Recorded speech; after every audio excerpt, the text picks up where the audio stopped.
Rujuk bahwa ini tes DNA kan kenapa harus merasa.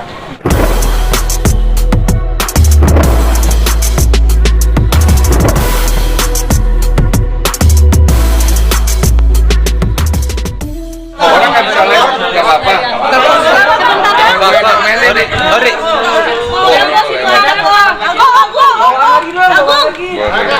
Segini kali ya? Oke, langsung aja. Jangan berisik dulu, jangan berisik please. Udah belum? Live. Iya betul.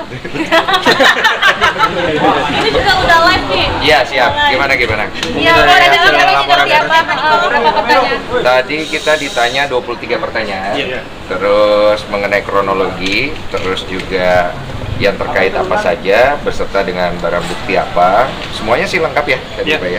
Ada yang mau tambahin? Ya, jadi tadi udah kita temui ya panggilan dari penyidik. Kita sudah sampaikan ada 23 pertanyaan yang sudah dijawab sama Densu, dan kita juga lampirkan bukti-bukti ya, yang terkait dengan konten yang jadi persoalan ini ya. Jadi mudah-mudahan dalam waktu dekat ini terus bergulir dan kita harapkan ini cepat ada kepastian gitu, ya secara hukum. Ada berapa tadi? Ada banyak lah, nggak usah sebutin banyak itu. Banyak ada bendel gitu. Salah satunya apa aja yang dibawa hari ini? Ini kan peristiwa juga kita buktikan ya dari media cetak, media elektronik, ya kan semua kita ini termasuk Saksi. Komen-komen yang memang mengarah juga itu kita masukkan juga. Nanti apapun dari pihaknya sendiri dimasukin apa Iya. sindiran-sindiran di Instagram dan segala macam. Oh iya, ini bukan yang sini lagi, udah nyata-nyata ya. Iya. Apa yang disampaikan itu ditujukan ke Densus. Kerugian hasilnya di korban seperti apa sih? Tadi udah disampaikan juga. Jadi kalau kita kan memang melihat ini kan kasus yang terkait dari 10 tahun yang lalu dan ingin kita selesaikan secara hukum dengan kerugian-kerugian dalam bentuk material, imaterial, kemudian nama baik rusak, terus kemudian gagal nikah berapa kali. Pokoknya semua kerugian yang menurut Pak Polisi tadi kira-kira bisa dimasukkan, saya masukkan semua gitu. Termasuk peneroran, saya mengalami teror dulu kan berapa kali, teror segala macam. Jadi itu kita masukkan semua. Nanti itu kan dibuktikan oleh penyidik. Nah kira-kira valid atau enggak nanti penyidik semua. Terornya dalam bentuk apa kok? Hah? Terornya dalam bentuk apa kok? Dulu saya pernah ada orang ngaku-ngaku intel lah di depan kosan saya. Terus si orang ini juga pernah datang dengan pacarnya ngamuk di depan kosan saya. Ya si terlapor. Jadi biar teman-teman tahu ya. Tadi kita masuk jam berapa? Jam 10 ya? Jam 11 ya, jam 11 selesai ini jam 2. Jadi memang panjang sekali harus yang kita sampaikan, sehingga 23% itu padat sekali. Ya, padat sekali 23 pertanyaan. Ditambahkan lagi bukti-bukti itu ke materi jangan ya. Jadi itu biar penyidik urusannya ya, yang jelas apa yang kita sampaikan itu, apa yang kita berikan ke penyidik itu, semua kita lampirkan buktinya. Pak Dedi. Seputar apa aja? Kenapa? Pertanyaannya seputar apa aja? Ya, pokoknya ada 23 pertanyaan. Kaitannya tentu dengan peristiwa ini ya. kronologi kejadian dari awal sampai yang Jadi itu dulu. jelas lah. Pada ini soal laporan awal kan soal pencemaran baik kan, tapi kan selain itu kan juga ada yang keraguan soal instansi. Ada nggak sih itu masuk laporan baru mengenai yang pertanyaan tes DNA kedua si pihak lapor mengajukan instansi ini sendiri hasil tes DNA-nya? Oh, kita masih fokus di pelaporan pertama dulu. Jadi pelaporan pertama ini yang menjadi fokus kita. Setelah pelaporan pertama ini nanti sudah bergulir oleh penyidik segala macam, hasilnya udah seperti apa, baru kita akan fokus ke yang lain-lain. Karena di sini kan posisinya gini, aku membuat pelaporan itu bukan untuk mau ribut atau perang. Saya membuat pelaporan untuk membawa kasus publik yang sudah 10 tahun ini untuk diselesaikan secara hukum. Karena kita mau menyelesaikan secara publik dari 2019 itu nggak kelar-kelar juga gitu loh. Jadi isu ini menurut aku cukup mengganggu. Dan kalau ditanya saya merasa dicemarkan gitu. Dan kalau beralibi bahwa itu bukan buat saya katanya seperti itu kan alibi dari pihak mereka. Nanti kita bisa buktikan itulah selama proses penyelidikan dan penyidikan. Ini kalau dia mau beralibi atau dia mau berdalih itu silakan, itu hak dia. Iya. Ya. Tapi yang pasti dari awal kita sudah mau melaporkan ini ke polisian dan laporan diterima, kita akan buktikan bahwa ini perkara ini akan terus berlanjut dan ini terpenuhi unsur pidananya. Kalau pihak Sandiwara dari itu bahwa apapun duluan yang mulai di podcast Ya, seperti ini apa? kan sebenarnya kan bukan masalah mulai dan memulai apalah. Saya juga nggak pernah ada ngomong nama dia di podcast. Saya juga ceritakan tentang saya punya pengalaman pernah difitnah. Bukan untuk ngejatuhin dia, tapi untuk membangkitkan semangat orang yang saya sedang ngobrol itu yang juga melakukan kesalahan dalam hidupnya. Ya sharing, saya ini mau pakai acuan apa gitu. Yang saya punya kan cuma pengalaman hidup. Saya ini kan orang pintar. Pernah mengalami banyak hal dalam hidup saya. Ya inilah ilmu saya yang saya bisa kasih. Tujuannya apa? Tujuannya untuk membantu orang. Karena dulu saya pernah mengalami masalah dan saya kepengen membantu orang sebagaimana saya dulu tolong sama Tuhan, udah gitu aja. Tapi kalau kemudian akhirnya nyinggung beberapa pihak, ya kita harus maklumi juga. Tapi kan kita lihat dari unsur pidananya masuk tidak. Nah, saya kan tidak ada melakukan hal seperti itu, maka dia kalau merasa kan tinggal laporkan. Saya merasa kemarin saya laporkan, gitu. Dan saya lihat unsur itu bisa masuk ke dalam unsur pidana dan dibantu oleh kuasa hukum saya, itu kita luruskan secara hukum. Kalau dari bicara soal pidana sendiri, ini tega maksudnya sampai akhirnya mau memenjarakan Ferry nggak sih? Jadi gini, tujuan kita itu bukan untuk memenjarakan siapa-siapa. Tujuan kita adalah membawa kasus publik ini ke ranah hukum supaya edukasi hukumnya ada. Gitu. Jadi kalau tujuan dibilang Mas Denny tega menjarain orang, enggak. Kalau saya tega menjarain orang, dari 2019 ketika tes DNA pertama itu sudah keluar, secara valid saya sudah difitnah. Tapi saya tidak melaporkan orang itu ke polisi karena saya masih punya hati nurani. Nah, karena sudah seringnya diulang pola-pola ini dan beralibi, membangun opini, menciptakan asumsi, saya pikir ini arahnya nggak bagus. Nggak bagus buat keluarga saya, nggak bagus buat anak yang dia bilang, anaknya dia yang dia bilang mengalami dampak mental psikologi kan, nggak ada bagusnya. Jadi kita bawa ke ranah hukum supaya dihukum, diselesaikan dengan baik, jadi edukasi yang bagus. Ya, Oh, enggak, kenapa podcast dengan dokter Richard itu seperti apa? Ini kawan-kawan ya, ini di Singapura demi gimana kok? kepastian hukum. Ini demi kepastian hukum ya. Jadi kita bukan tujuan kita juga menjarakan orang, itu konsekuensi hukum aja. Konsekuensi Kalau hukum. nanti hakim memutuskan dia bersalah ya konsekuensinya harus dihukum. Masuk berarti nggak masalah buat kalian yang pada akhirnya. Loh, kalau itu urusan hakim, urusan nanti pengadilan. Sekarang ini masih lidik ya. Tahapannya panjang ini ya, nanti lidik, ya sidik, ya nanti P21 ke jaksa ya kan, baru ke pengadilan. Edukasi. Tapi kalau Tidak hukum- ada- Ini iya edukasi untuk masyarakat ini ya, supaya ada kepastian. Tapi kalau hukum menawarkan Restorasi.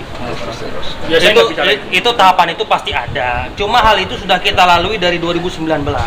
Nantilah, Itu kalau nanti kita itu bicara nanti lah. kalau udah ada justice Restoratif restorasi, justice, iya. restoratifnya seperti apa, Iya. nanti kita lihat. Tapi poinnya kita di sini kan bukan mau bikin pelaporan terus kemudian bergimik, bukan itu. Iya. Kita tidak sedang bergimik di sini. Kalau memang dari penyidik menyatakan ini P21 masuk ke proses pengadilan, kita ikut semua sampai endingnya di mana. Tanggapannya. Setelah tes DNA di Singapura. Nafsu banget aja ya, apa?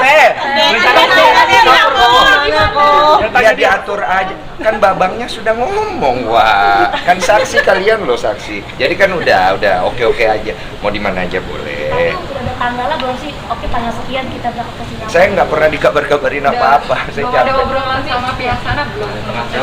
Saya sudah ngubungin bapak pengacaranya secara pribadi langsung. Saya nggak tahu itu dia atau bukan. Maaf ya. Silakan Pak. Maaf Pak, ya izin ganggu ya, Pak. Iya. Maaf banget Pak. Sebentar. Berarti bonding sama itu sendiri yang mematahkan satu sama lain. Tadi Cakar. Yang mana dulu? ini dan apa dan Kan udah komunikasi sama pengacara. Udah, saya kan ngomongin, kan waktu itu kan dia bikin klarifikasi press conference. Saya nonton, katanya ngajak untuk duduk bareng, membicarakan itu. Saya bilang ayo diselesaikan, mau tes DNA ayo. Tapi kan kita hubungin, tapi sampai sekarang jadwalnya katanya masih sibuk segala macam. Ya saya mengerti lah, orang kan mungkin punya jadwal. Saya pikir kalau memang serius ya harus selesaikan cepat kan gitu. Karena dari pihak kami kan dari awal ayo.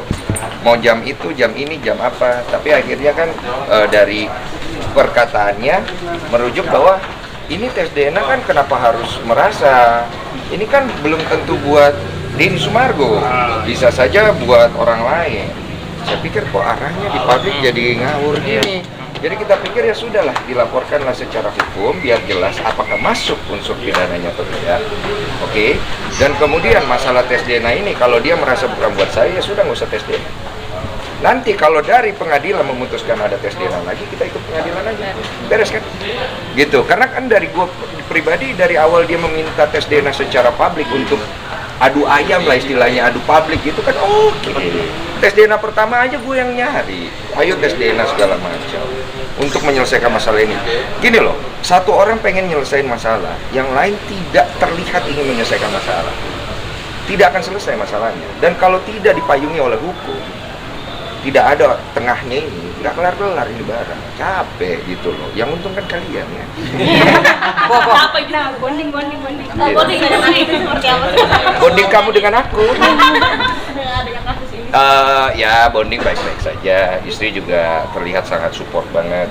Cuman yang gue khawatirkan kan kita juga punya planning secara suami istri untuk kedepannya dan lain-lainnya. Gue nggak sebut. Ya gue nggak mau terganggu aja gitu. Karena gue sebagai kepala rumah tangga punya tanggung jawab gitu loh. Dengan adanya masa lalu gue yang kembali di up, saya harus nunjukin sikap. Karena seorang laki-laki itu pernah bikin salah harus bisa tanggung jawab. Maupun di sini orang mungkin ngelihat saya, wah Mas Denny udah bener segala macam. Bukan itu fokus saya. Fokus saya adalah saya ingin orang tahu kalau saya tanggung jawab sebagai kepala rumah tangga. Menjaga kesehatan dari si Oli sendiri untuk misalkan program Iya. mau itu seperti apa sih kalau dengan ada berita ini kan pasti nge-down juga. Iya, ya udahlah, nggak usah dibahas. Nanti gini loh, gue nggak mau jual kesusahan gue. Gue tuh udah susah, udah nggak usah dijual lagi. Zaman gue difitnah, lu nggak usah tanya. Coba lu jadi orang difitnah, satu Indonesia itu ngelihat lu pernah ngambilin anak orang, nggak tanggung jawab, udah kayak gimana gitu loh. Jadi bukan itu yang mau gue jual, bukan itu yang pengen gue deliver ke orang. Nggak ada motivasinya di situ gitu. Yang gue pengen kasih ke orang, gue pernah mengalami kesalahan, gue perbaiki. Gue pernah melakukan kesalahan, gue berubah. Gue apalagi namanya, gue ingin memperbaiki semua hal yang gue lakukan supaya gue bisa jadi laki-laki sejati yang ada. Kok terlepas apapun hasil dari tes DNA kok, Ya. apakah nantinya kalau diminta untuk Tunggu, bentar. Fokus kita kepastian. Kepastian aja. Kepastian aja. Sekarang ini proses hukum, supaya ada kepastian hukum, Ya. kan ini proses bergulir dulu, Iya, ya, supaya juga nggak dikait-kaitan dengan yang lain. betul, Jadi kepastian kalau aja. kita bicara lagi banyak, ya Densu bicara banyak, nanti lebay bilangnya kan. Nah, jadi kita nggak bicara begitu. Emang saya Yang lebay? jelas kita mau pasti, ya. Karena kita sudah laporkan dan sedang berjalan prosesnya. Mudah-mudahan dalam waktu dekat ada pihak-pihak yang dipanggil. Ya udah bergulir nanti selesai itu sampai ke persidangan. Iya. terlepas dari apapun hasil. Podcast gimana? Kok tapi kalau pihak sana minta damai, Wartawan. apakah laporan ini juga selesai? Apa? Kalau pihak sana ada etikat baik untuk meminta damai, kok apakah laporan ini selesai juga atau seperti apa? Nggak mau nanggepin itu, karena buat gue itu masalah kata pengacaranya itu kan masalah ke depan. Saya juga tidak akan membahas masalah yang belum terjadi toh. Gitu. Mau damai atau tidak hak masing-masing. Kalau kami ingin menyelesaikan ini di hukum supaya ada kepastian.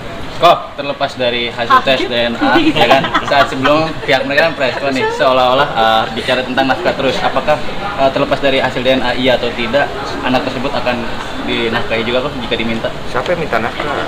Pihak sana kan bicara selalu sudah menghidupi. Janganlah, Covid. Iya, kan dibilang berjuang juga untuk menghidupi itu. Narasi lu aja.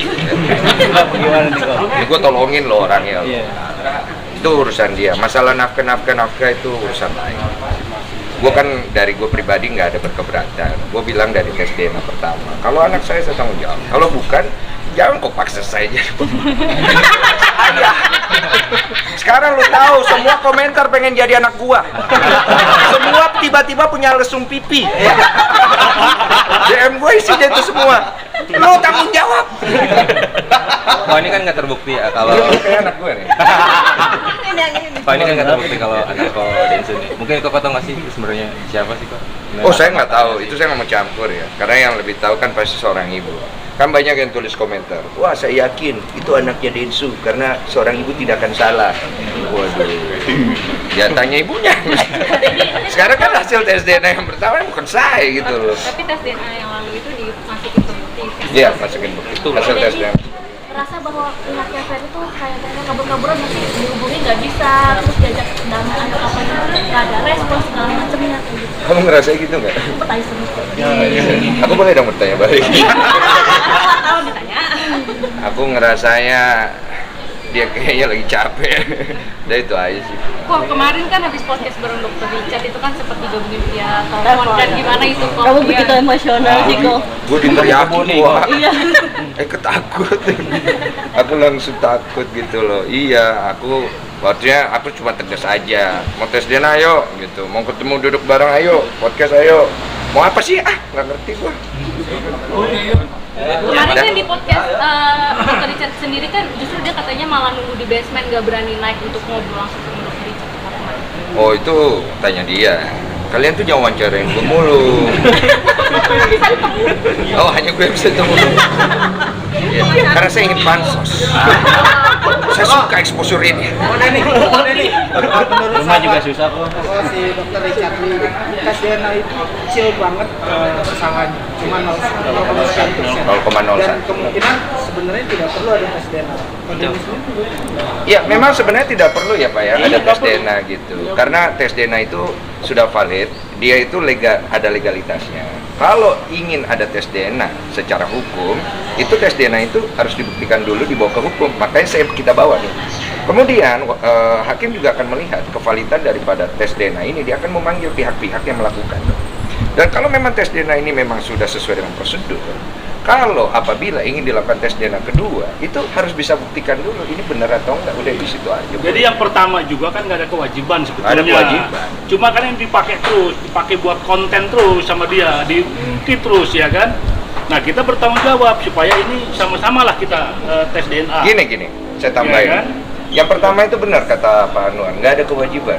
Saya hanya melakukan ini karena ada konsekuensi moral dan juga tanggung jawab publik yang saya berikan untuk sebuah pembelajaran dan untuk sebuah tanggung jawab. Dan juga untuk sebagai informasi kepada pihak anak itu nanti. Karena anak ini sudah kemakan dari kecilnya, dia itu taunya, oh bapaknya Densu. Kita waktu itu tanya ke anak itu, mama saya apa manajer saya dulu tanya waktu kita mau ambil tes DNA pertama, bapakmu siapa? Bapak saya Densu. Kata siapa? Kata mama. Jadi ini kan anak ini kasihan. Jangan, maksudnya gini, udah lah, masa ngomong. Biar menarik kok, biar bisa tayang kok. Biar menarik. Menegaskan aja bahwa tes DNA itu benar tidak bisa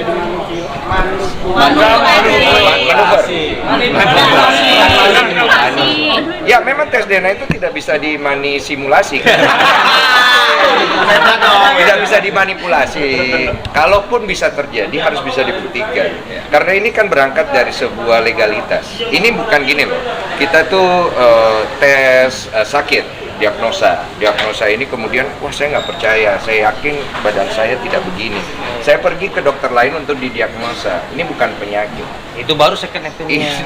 Ini sampel. Kalau ini DNA hasil lab lu. kan? Hasil lab. Kayak lu punya darah nih, darah lu A. Udah keluar di darah lu A, oh saya nggak percaya darah saya A. Ya, lu pergi ke rumah sakit lain, itu darah A itu nggak berubah, darah lu A gitu. Oke, anggaplah, wah ternyata salah darah lu B. Berarti kan pihak dari kedua rumah sakit ini melakukan kesalahan. Ada salah satunya kemungkinan.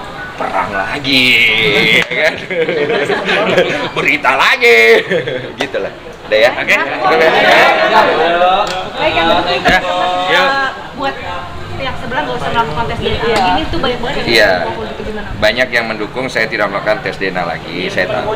Tapi memang tidak ada kewajiban, betul. Tapi ini adalah bentuk moral saya sebagai public figure yang ingin memberikan contoh kepada setiap siapapun itu yang pernah mengalami hal yang sama kayak saya. Jangan takut untuk bertanggung jawab. Saya pernah ada di posisi saya rugi banyak, tapi kalau kita mau tanggung jawab, kita mau jujur, Tuhan pasti tolong. Pelajaran dan hikmah apa kok yang bisa lo ambil dari kejadian ini kok? Jangan nakal-nakal sama DJ ya.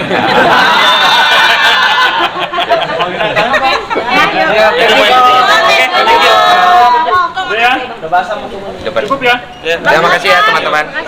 Ya, nanti dihapus semua tadi ya. Yuk buka yuk. Bapak, buka yuk. Kodok dulu punya air AC nih. Biar jadi berita, biar jadi berita. Awas lu. Coba di mana kok? Ini kapan gue boleh dilepas? Kapan kok?